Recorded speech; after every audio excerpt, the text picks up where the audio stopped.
All right, welcome back on site at Tucson RV Solar. Today we are on site with the solar trailer, and Todd helping us out, getting to work on a Brinkley Z2900.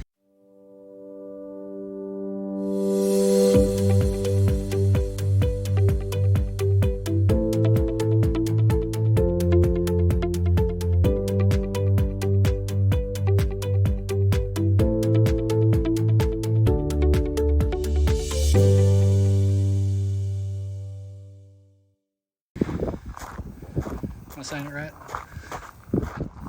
2900. I don't know why I said 79. But everything, as far as the full Victron install, is going to go up front here. We're going to get rid of the Victron 60 amp MPPT. We're going to get rid of the Ridge Solar 3000 watt inverter. Replace that with a Victron 12 volt 3000 volt amp inverter, 50 amp version, so we can run everything. Now the older Renogy lithium batteries are going to come out. We are going to reuse some of his cabling because it's already 4-aught, and we're going to reuse the fuse block to put the new 400 amp class T fuse in. We'll move some of these things around. We're going to use his generator pre-wiring as part of this, and then we're about that in the transfer switch on the inside. So he does have that controller, which means he's already got some solar on. We've got a dedicated controller going to that, which will be on the board. And then we're going to add another controller and another 600 watts. We already worked with the customer. We're going to put the touchscreen up here so that he can access all of his data. The old Victron shunt's going to go away. We're going to put in this plate across here so we can make it look nice. And then down here, the inverter on off, that's going to go away. We'll put another plate there as well. And then obviously everything running into the breaker box. So like I said, 600 watts on the roof. Already got that up there and screwed down. We'll show you that in a minute, and then we're gonna seal it up. And then you can see Todd's over here working on the board, already got it painted. And then we painted our cable raceway. Victron blue, of course, so that we can make everything work together. A couple of things we found with this rig is that it said it had generator prep, but there was actually no transfer switch in there. It was just the generator wire running up to that wall and terminating. So we used it to actually pull the cables, which helped out pretty good.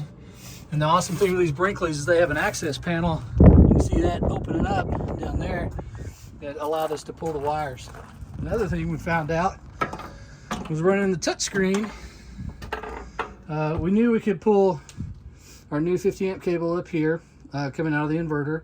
And the red tape is where we've connected our HDMI and USB extensions to the touchscreen.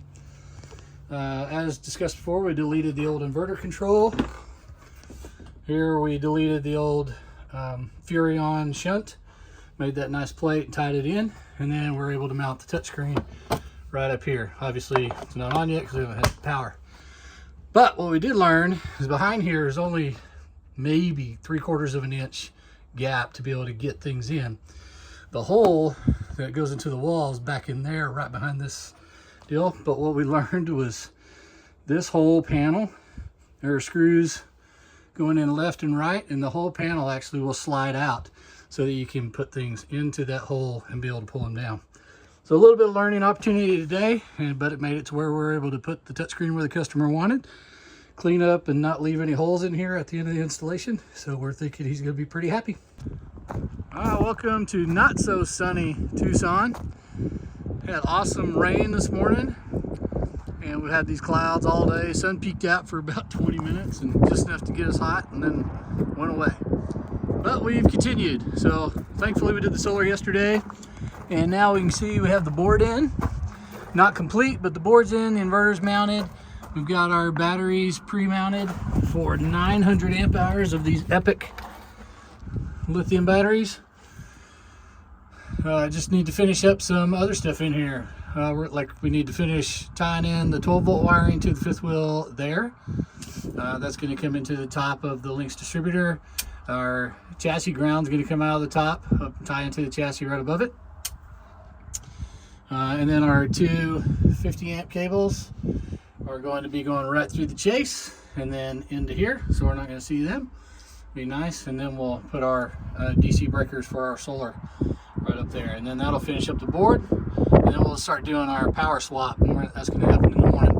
And obviously this area up and tie in the batteries. And then all these cables up top are going to disappear and move to where they need to move.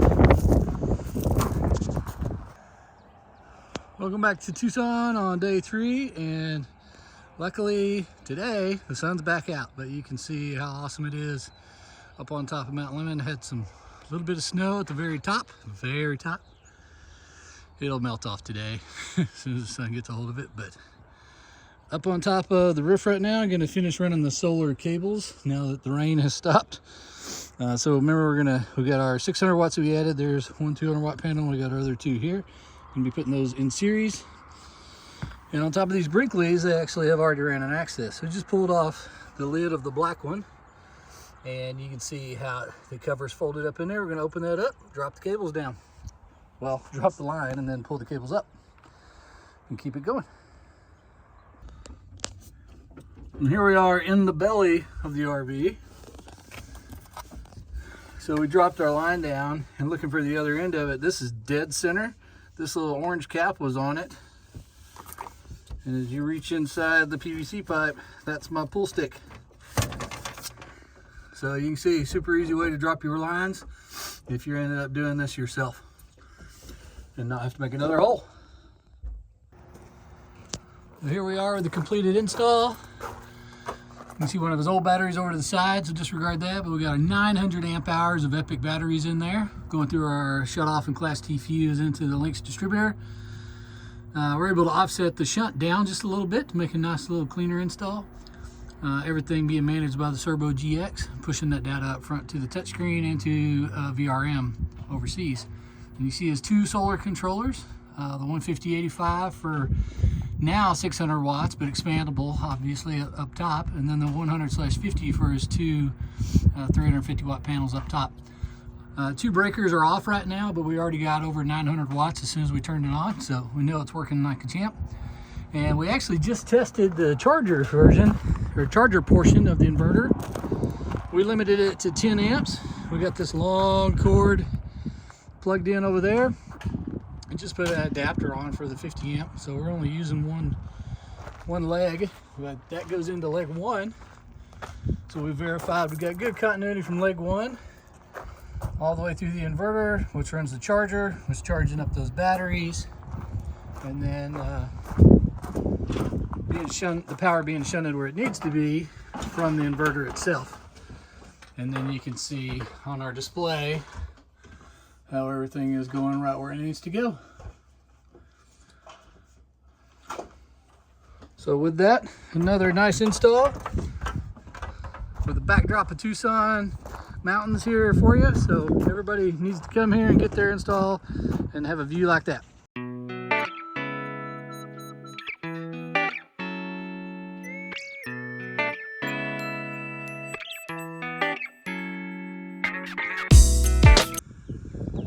Well, welcome back to sunny Tucson, Arizona.